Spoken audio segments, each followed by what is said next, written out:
My name is Mackenzie Reed. At Cassidy's 18th birthday party in the lakefront mansion, over 80 guests in designer gowns and tuxedos were laughing, waiting for the five-tier cake to be cut. The string quartet stopped the second my mother Valerie grabbed the microphone and stared straight at me across the marble floor. "I have two daughters," she announced, voice ice cold, and Mackenzie is not one of them. Dead silence. Cassidy, standing right beside her in a custom silk dress, smirked and added loud enough for the whole room to hear, "Know your place already, it's embarrassing." Every single pair of eyes turned to me. I didn't scream, I didn't cry. I just reached into my clutch, pulled out a thick black envelope, and slid it across the white tablecloth until it stopped right in front of my mother. "Open it," I said, calm as ever. The seal cracked. The first paper slipped out. My mother's face went white. Cassidy's smirk vanished. Someone in the back actually gasped.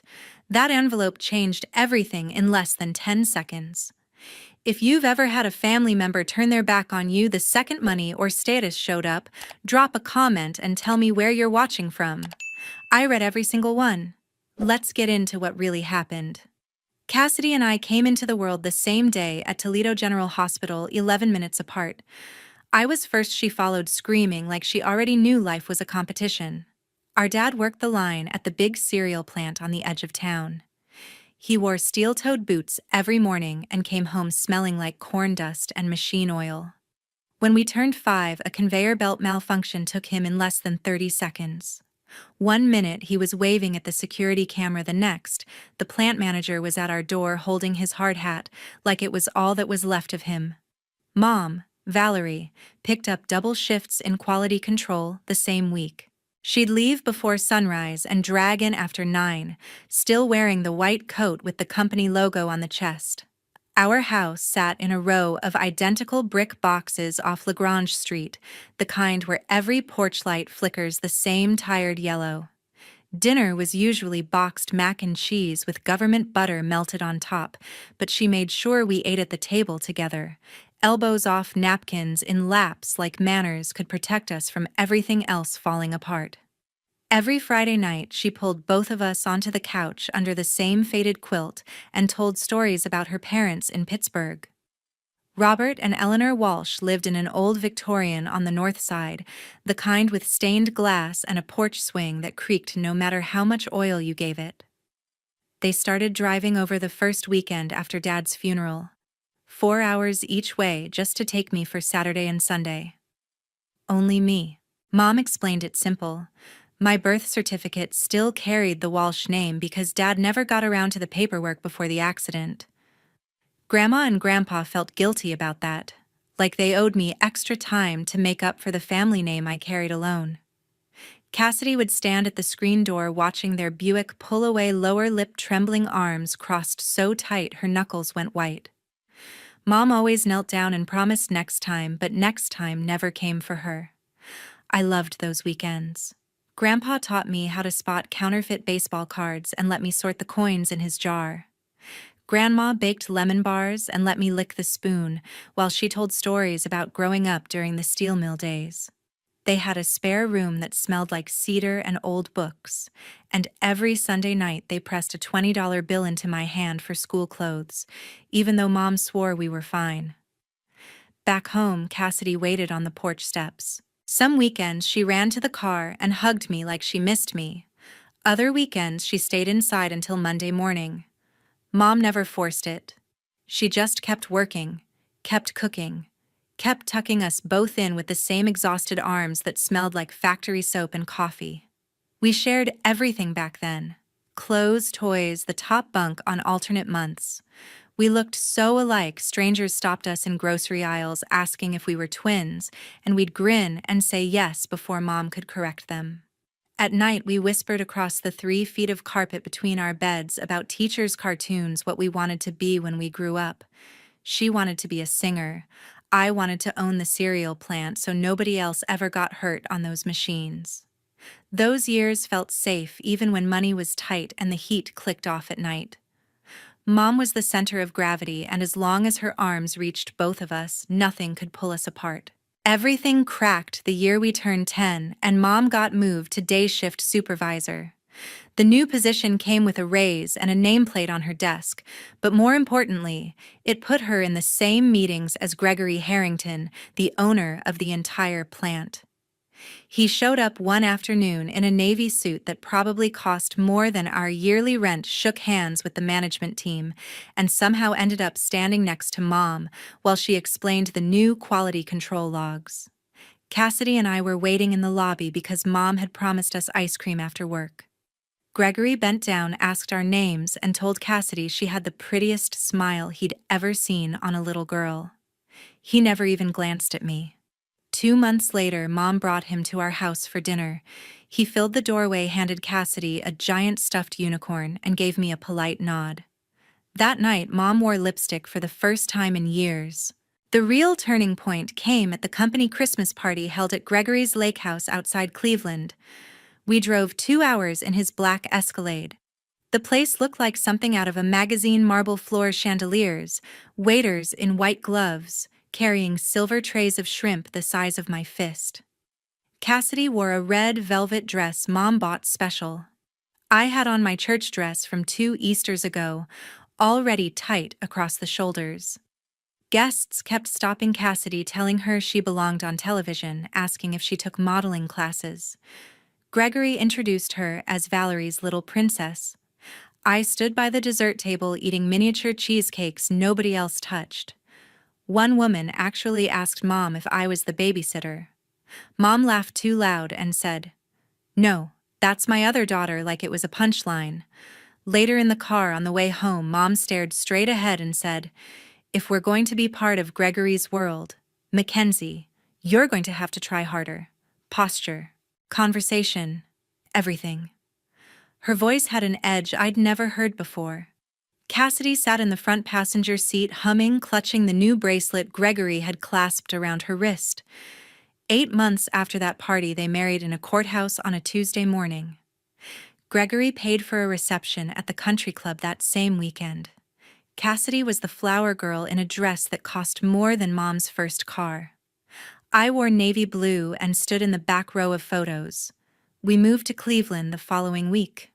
The new house had 6 bedrooms, a 3-car garage, and a gate that closed with a remote. Cassidy got the corner room with the balcony. My room faced the side yard and smelled like fresh paint for a month. The first morning in the new kitchen, Mom poured orange juice into real glasses and told us to start thinking about private schools.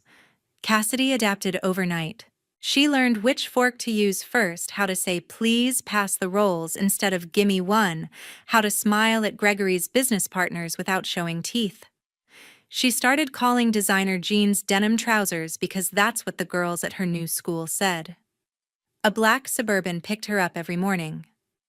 I took the yellow bus to public school until Mom decided that looked bad and paid for a second car service just for me.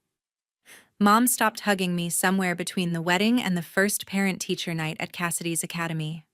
She still said goodnight, but it came out clipped formal like she was reading from a script. When she corrected me, she used my full name Mackenzie in the same tone teachers used right before detention. Gregory stayed polite. He paid the bills, signed the permission slips, told me to let the housekeeper know if I needed anything. But I could feel the temperature difference. Cassidy got invited to company picnics and charity galas. I got left home with frozen pizza and instructions to finish my homework before Mom got back. By the end of that first year in Cleveland, the house felt bigger than it was hallways echoing when I walked to the kitchen for water at night. Cassidy's laughter floated down from the 3rd-floor game room while I sat in my bedroom doing algebra alone. Mom's hugs had disappeared completely, replaced by quick cheek kisses that never quite landed. I told myself it was temporary. Rich people were just different. They'd warm up eventually. They never did. By 14, I already understood I didn't belong in that house anymore. It started with the renovation. Gregory hired contractors to add an entire wing on the east side, walk-in closet the size of our old living room private bathroom, with heated floors, a study nook with built into the window seat. All for Cassidy. My bedroom stayed exactly the same until the day the foreman knocked on my door holding a tape measure and said, "We're turning this into storage. You're moving downstairs."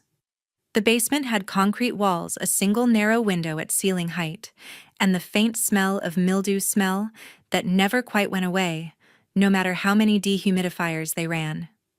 They put in carpet squares, and a twin bed from IKEA called it cozy. I called it exile. Mom handed me a debit card with a $200 monthly limit and told me I was old enough to budget. Tutoring stopped. Dance classes stopped. Even the allowance Gregory used to slip us both disappeared from my envelope. When I asked why, Mom looked me straight in the eye and said, "You're almost an adult, Mackenzie. Start acting like one." So I did.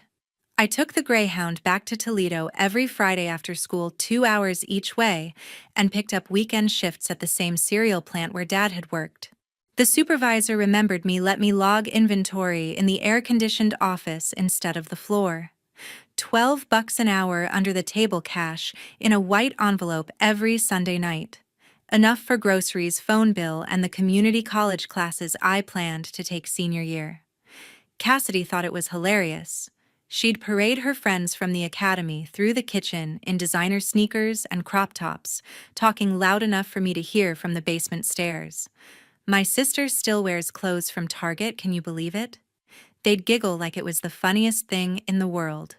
One afternoon, I came up for water and found them filming a TikTok ranking poor people habits.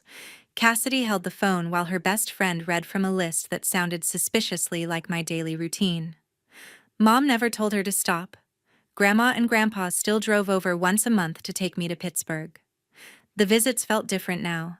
They asked careful questions about school, about money, about whether I was eating enough protein. One Sunday, I overheard Grandma on the porch phone, voice low and angry, saying something about that woman trying to change the trust. Grandpa shushed her the second he saw me in the doorway. On the ride home, they were quiet, just held my hand across the back seat like they were afraid I'd vanish. A few weeks later, Mom flew to Pittsburgh alone. She told Gregory it was for an old friend's funeral. She came back with tight lips and eyes that wouldn't meet mine. That night, she moved the last of my things out of the upstairs hallway closet without a word. I stopped asking for anything.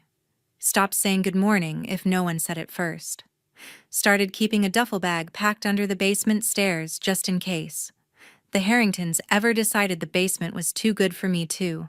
Cassidy's Sweet 16 party took over the entire first-floor DJ photo booth, custom cupcakes flown in from New York. I worked a double shift that Saturday and came home at 2 in the morning to find the cleaning crew throwing away leftover caviar like it was garbage. One of the caterers slipped me a plate of sliders before they tossed the rest. I ate them cold on the basement steps, listening to the house settle above me. Upstairs, life looked perfect. Instagram pictures of Cassidy in a crystal-beaded dress, Gregory's arm around Mom's waist, champagne flutes catching the light. Downstairs, I counted the cash in my envelope and added another 20 to the college fund hidden in an old shoebox. I was invisible, and for the first time, that felt like armor. The ultimatum came right after I turned 16 and a half. Mom called me into Gregory's study one Sunday evening. The leather chairs smelled like money and cigar smoke. She closed the heavy oak door, folded her arms, and didn't bother sitting down. "If you can't behave like a proper Harrington daughter, Mackenzie, then you don't get to live like one. Pack your things or start acting the part. You have 1 week." I stared at her for a long second. No yelling, no tears, just the quiet click of everything finally locking into place. I nodded once and walked out. 3 days later, I found a studio apartment above a laundromat on Monroe Street in Toledo. 400 square feet, peeling linoleum radiator that knocked like it was dying. First and last month's rent cleaned out my shoebox fund, but the lease was in my name only. I gave notice at the weekend job and asked for full-time quality control on the graveyard shift. The plant manager raised an eyebrow, checked my grades, then slid the paperwork across the desk. 40 hours a week, time and a half after midnight, full benefits after 90 days. I signed, without hesitation. Cassidy watched me load 2 duffels and a cardboard box into the back of a friend's pickup. She leaned against the garage door in yoga pants that cost more than my rent, arms crossed, smirking. "Don't let the gate hit you on the way out," she called loud enough for the neighbors to hear. I moved on a Thursday. Mom never came downstairs to say goodbye. Gregory handed me a $100 bill at the door for groceries and looked relieved. The first month was brutal. 6 p.m. to 6 a.m., 4 nights on, 3 off. I learned to sleep with earplugs and a blackout curtain nailed over the single window. My fridge held yogurt, deli meat, and whatever leftovers the day shift guys left in the break room. I paid every bill the day it arrived, kept receipts in a folder labeled proof. They started building the paper trail almost immediately. Gregory's lawyer sent certified letters requesting copies of my pay stubs, my lease, my utility statements. Mom texted once asking for my new address for tax purposes. I sent everything. Every receipt, every time-stamped bus pass, every night I slept somewhere other than the mansion because the shift ran late and the last Greyhound had already left Cleveland. Cassidy played her part perfectly. She told the investigator Mom hired that I had been staying with friends for months, that I refused to follow house rules, that I once threatened to run away for good if they didn't let me keep working nights. All lies, but she delivered them with the same sweet smile she used for pageant interviews. 3 weeks after my 17th birthday, the petition landed. Emancipation of a minor. Lucas County Court. Valerie Harrington, petitioner. Grounds: the child has established independent residence, is financially self-sufficient, and has demonstrated mature decision-making. The hearing lasted 11 minutes. I stood in the hallway outside the courtroom in my work uniform because I'd come straight from the plant. Mom wore a navy suit and pearls. Gregory sat behind her. Cassidy sat next to him in her private school blazer, hair curled like she was going to prom. The judge asked if I opposed the petition. I said no. He asked if I understood that approval meant I would receive no further financial support from my parents, no medical insurance, no college fund, nothing. I said yes. He signed the order on the spot. Effective immediately. Just like that, at 17, I became a legal adult. Mom didn't look at me when they left. Cassidy glanced back once, eyes shining with victory, then looped her arm through Gregory's like she'd won a trophy. I walked out into the cold Ohio morning with $43 in my checking account, a key to an apartment that smelled like dryer sheets and despair, and the first real freedom I'd ever known. The plant gave me benefits the next week. I enrolled in night classes at Owens Community College, paid per credit hour with my own paycheck. I bought a used futon, a hot plate, and a lockbox for the important papers I now carried everywhere. Some nights I sat on the fire escape eating ramen and staring at the Maumee River lights, wondering how the same woman who once measured medicine into 2 identical spoons when we had chicken pox could sign away her own kid without blinking. But mostly I just worked and slept and counted the days until I turned 18 and whatever came next.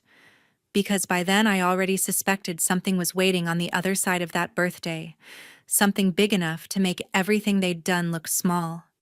2 winters later, on an afternoon shift break, my phone rang with a 412 area code. I almost let it go to voicemail. Unknown Pittsburgh numbers usually meant bill collectors, but something made me swipe answer. "Is this Mackenzie Reed?" The voice was older, precise, the kind that belonged in mahogany-paneled offices. "Yes, my name is Theodore Langford. I'm the executor of the estate of Robert and Eleanor Walsh, your grandparents." The break room fluorescent lights buzzed overhead. I gripped the edge of the metal table. "They passed 4 years ago," he continued. "Small private service. They had severed contact with certain family members and requested no notifications beyond immediate household. I knew who certain family members meant. The irrevocable trust they established becomes fully accessible on your 18th birthday. Due to privacy clauses and address changes, my office spent 14 months locating you through Owen's community college records. Congratulations are in order.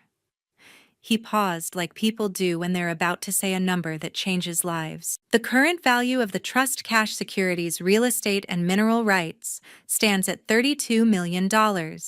Beneficiary Mackenzie Reed only. No co-trustees, no contingent heirs, no substitutions. My knees buckled. I sat hard on the plastic chair. There's an in terrorem clause, Langford added. Any challenge to the terms results in automatic forfeiture of any claim by the challenger. Your mother filed suit 18 months ago attempting to redirect funds. The court dismissed it within 48 hours. She is personally liable for $112,000 in opposing counsel fees. Those invoices remain unpaid. I closed my eyes. The pieces snapped together like puzzle boxes I didn't know existed. Grandpa's whispered phone calls, Grandma's sudden silence on the porch. Mom's solo trip to Pittsburgh that came back with fury in her eyes. They'd known. Langford faxed documents to the plant's ancient machine. I stood there watching page after page slide out. Trust declaration dated the month I turned 5, signed the week after Dad died. My name typed in bold. Cassidy's name nowhere. Mom's name crossed out in red pen with the words intentionally omitted stamped beside it. The mineral rights covered half of Washington County, Pennsylvania land Grandpa bought during the steel bust for pennies. Turned out to be sitting on the Marcellus Shale jackpot. I drove to Pittsburgh the next weekend. Langford's office occupied the entire 23rd floor of the Coppers building. He laid everything across a conference table the size of my apartment investment summaries property. Deeds, quarterly statements thicker than phone books. Your grandparents were very clear, he said, sliding a sealed envelope across the polished wood. This letter is to be opened only by you.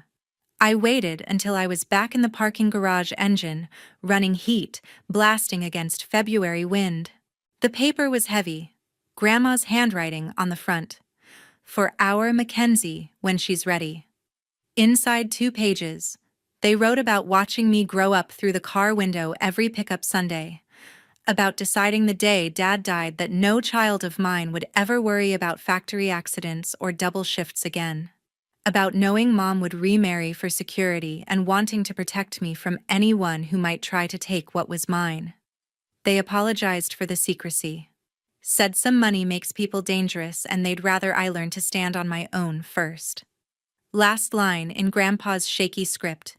We never stop picking you, kiddo. Not for 1 second. I cried in that rental car until the windows fogged solid. Langford transferred controlling interests the following Monday.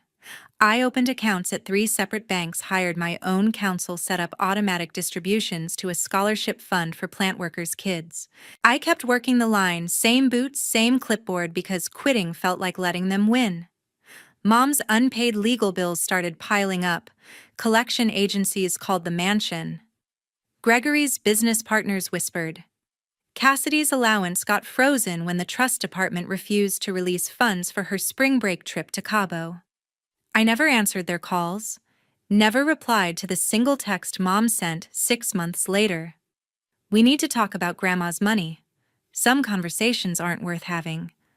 I signed the final acceptance papers on a Tuesday. Same day Langford wired the first discretionary distribution, enough to pay cash for a small house in Toledo if I wanted. I didn't. Not yet.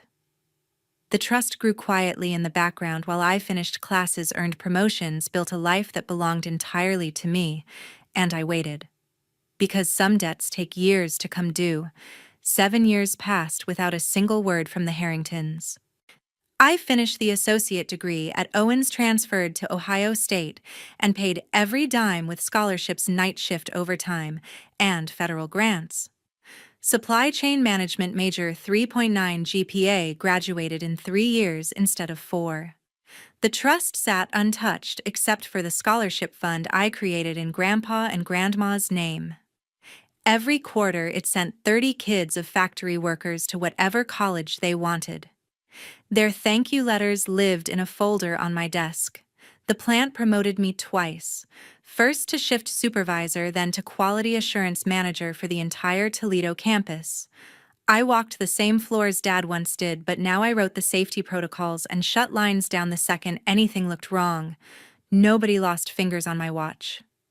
I bought a modest brick house on a quiet street near the river. 2 bedrooms, 1 bath, a porch big enough for a single rocking chair. I furnished it with pieces I actually liked instead of what looked expensive. Friends came over for game nights and barbecue. Real friends who asked how my day was instead of how much I made. I dated a little. Nothing serious. A mechanical engineer from Michigan, a nurse who laughed at my terrible cooking. They never met the family I didn't talk about. The past stayed locked in a box on the top shelf of the closet right next to the original trust documents. Every year on Dad's anniversary, I drove to the cemetery with a box of lemon bars I baked from Grandma's recipe. I left half on his stone and ate the other half while telling him about the new conveyor guards we installed, or the kid from the scholarship fund who just got into MIT. Mom's name showed up in the society pages sometimes.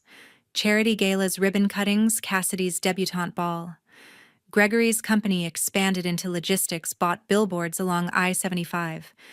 They looked perfect from the outside. I never searched for them online. Never drove past the lake house. Never answered the one unknown Cleveland number that called every Christmas and hung up when I said hello. The trust grew on its own. Dividends, mineral royalties, quiet investments Langford managed like a silent partner. 42 million, 48, 55. I glanced at the statements once a year, signed where needed, and went back to work. I mentored new hires straight out of high school, the same scared look I once wore. Taught them how to read production reports, how to stand up to corporate when safety was on the line. Some of them called me boss. Some called me Mac. Nobody ever called me Harrington. I ran the Toledo Half Marathon every spring, planted tomatoes in the backyard every summer, shoveled my elderly neighbor's driveway every winter. Normal life. Hard-earned, carefully built mine. The past felt like another lifetime. Another girl wearing someone else's last name. I liked this version better. Then, the invitation arrived, heavy cream envelope with gold lettering delivered by courier to my house in Toledo. Cassidy's 18th birthday. Black tie, lakefront mansion, RSVP required. Inside was a handwritten note in Mom's perfect cursive. It's time the family was whole again. I was 25.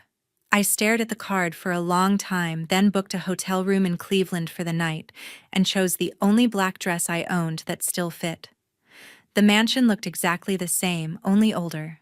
Same marble floors, same chandeliers, same string quartet. 80 guests in diamonds and tuxedos milled around a 5-tier cake that probably cost more than my first car. I walked in alone. Heads turned. Whispers followed me across the foyer like wind through dry leaves. Mom spotted me first. She wore emerald silk and the same expression she used in court 8 years earlier. She took the microphone from the bandleader, tapped it once, and the music died. "Thank you all for being here to celebrate my daughter Cassidy," she began, voice carrying through the sudden silence. "I've always said I have 2 daughters, and Mackenzie is not one of them." Cassidy, radiant in white beaded satin, laughed out loud.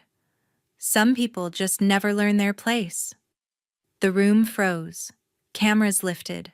Someone gasped. I didn't flinch. I crossed the floor in measured steps, pulled a thick black envelope from my clutch, and placed it in the exact center of the head table, right in front of Mom's champagne flute. "Open it," I said, calm and clear. Mom's manicured fingers trembled as she broke the seal. The first page slid out. A certified copy of the irrevocable trust. Beneficiary Mackenzie Reed only. Value as of last quarter, $58 million. Second page, the interim clause highlighted in yellow. Third page, the 2019 court order, dismissing Valerie Harrington's challenge, plus itemized legal fees totaling $987,000 still unpaid. Fourth page, Gregory's bankruptcy filing from 6 months ago. His logistics empire collapsed after a failed acquisition. Creditors circling. The lake house already in foreclosure. Mom's face drained of color. The papers shook in her hands. Cassidy lunged forward. This is fake. She's lying. I met her eyes for the first time in 8 years. Every document is certified. You can call Langford in the morning. He'll confirm. Gregory stood motionless, champagne forgotten, watching his entire world collapse in real time. Mom finally found her voice small and cracked. You could have helped us. After everything. After everything I cut in, you taught me exactly what family is worth. I turned and walked out the way I came. No one tried to stop me. The quartet never started playing again. Outside, the valet brought my modest sedan to the Circle Drive. I tipped him $20 and drove east toward the highway, windows down, cold lake air whipping through the car. In the rear-view mirror, the mansion lights flickered once, then kept shining bright, desperate and completely irrelevant. I never looked back.